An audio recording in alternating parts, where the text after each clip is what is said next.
नमस्कार, म गोकुल प्याकुरेल गोरी सोसाइटीमा यहाँहरूलाई हार्दिक स्वागत छ। मनमोहक दृश्यहरू तथा रोचक प्रसङ्गहरू बाँड्न म यहाँहरू समक्ष उपस्थित भएको छु। हामी जीवनमा धेरै कुरा किताबबाट सिक्छौँ, तर कहिलेकाहीँ यात्रा स्वयं एउटा खुल्ला विश्वविद्यालय बन्छ। अरूले गरेका राम्रा अभ्यासहरू देखेर, बुझेर र त्यसबाट प्रेरणा लिएर हामी आफ्नै समाज, समुदाय र देशलाई अझ राम्रो बनाउन सक्छौँ। यस्ता असल अभ्यासहरूबाट नेपालका पर्यटकीय सहरहरूले पनि धेरै कुरा सिक्न सक्छन्। सिक्किम यात्राको क्रममा हामीले केवल सुन्दर हिमाल, हरियाली र धार्मिक स्थलहरूको अवलोकन मात्र गरेनौँ।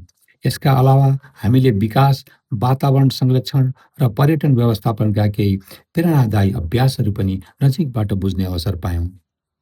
सिक्किमको राजधानी गान्तोकले हामीलाई पहिलो भेटमै प्रभावित बनायो। सफा सडक, अनुशासित यातायात र पर्यटक मैत्री वातावरणले सहरलाई विशेष बनाएको छ।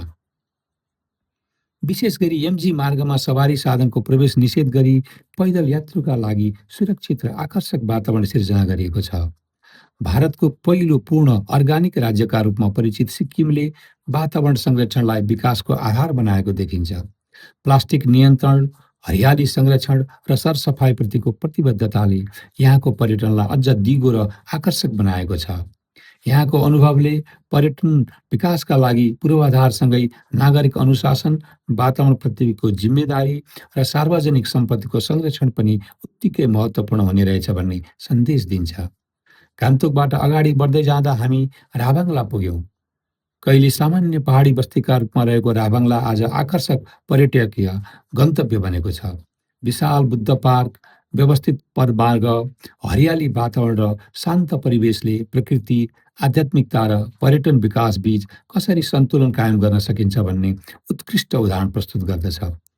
उचित योजना र दीर्घकालीन सोच भएमा साना पहाडी बस्तीहरू पनि अन्तर्राष्ट्रिय स्तरका पर्यटकीय केन्द्र बन्न सक्छन् भन्ने कुरा राभाङलाले प्रमाणित गरेको छ।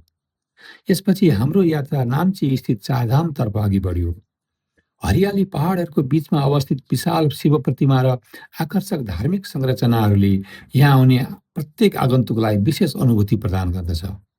भारतका चार प्रमुख धामहरूको प्रतीकात्मक अनुभव एकै स्थानमा उपलब्ध गराउने यस अवधारणाले धार्मिक आस्थालाई पर्यटन, रोजगारी र स्थानीय अर्थतन्त्रसँग सफलतापूर्वक जोडेको देखिन्छ। चारधामको अवधारणाले हामीलाई नेपालका धार्मिक गन्तव्यहरूको अपार सम्भावना पनि सम्झायो। यदि जनकपुर धाम, पशुपतिनाथ मन्दिर, लुम्बिनी, मुक्तिनाथ तथा अन्य धार्मिक स्थलहरूलाई एकीकृत धार्मिक करिडोरको रूपमा योजनाबद्ध ढङ्गले प्रबन्धन गर्न सकियो भने नेपाल धार्मिक पर्यटनको विश्वस्तरीय गन्तव्य बन्न सक्ने सम्भावना अत्यन्त ठूलो छ। यसै यात्राको क्रममा सिङताम नजिकको नाम्फेङ स्थित श्री कृष्ण प्रणामी मन्दिर तथा कालिम्पोङको मङ्गलधाम पनि पुग्ने मौका जुर्यो।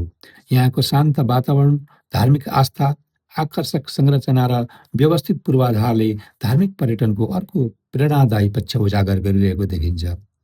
अर्को विचारणे पक्षका रूपमा धार्मिक स्थलहरू वरिपरि विकसित अतिथि गृह, भोजनालय तथा अन्य सेवाहरूले पर्यटकलाई सहजता प्रदान गर्नुका साथै स्थानीय समुदायका लागि आय आर्जनका अवसर पनि सिर्जना गरेको प्रष्ट हुन्छ। यसले धार्मिक तथा सांस्कृतिक पर्यटनलाई स्थानीय विकाससँग कसरी जोड्न सकिने रहेछ भन्ने स्पष्ट देखाउँछ।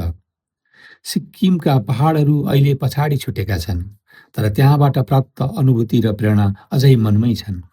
अर्गानिक कृषि उत्पादन जोन, प्लास्टिक रहित राज्य, स्वच्छ वातावरण, नागरिक अनुशासन, धार्मिक पर्यटन र प्रकृतिप्रतिको सम्मानलाई सँगसँगै अघि बढाएको सिक्किमले विकास र संरक्षण बीच सन्तुलन कायम गर्न सकिने रहेछ भन्ने सफल उदाहरण प्रस्तुत गरेको छ। प्राकृतिक सम्पदा मात्र पर्याप्त हुँदैन, त्यसको संरक्षण, उचित व्यवस्थापन र सामूहिक प्रतिबद्धता पनि आवश्यक पर्दछ भन्ने पक्ष नै सायद सिक्किमले हामीलाई दिएको सबैभन्दा ठूलो सन्देश हो। नेपालसँग हिमाल, संस्कृति, आस्था र सभ्यताको अनुपम सम्पदा छ।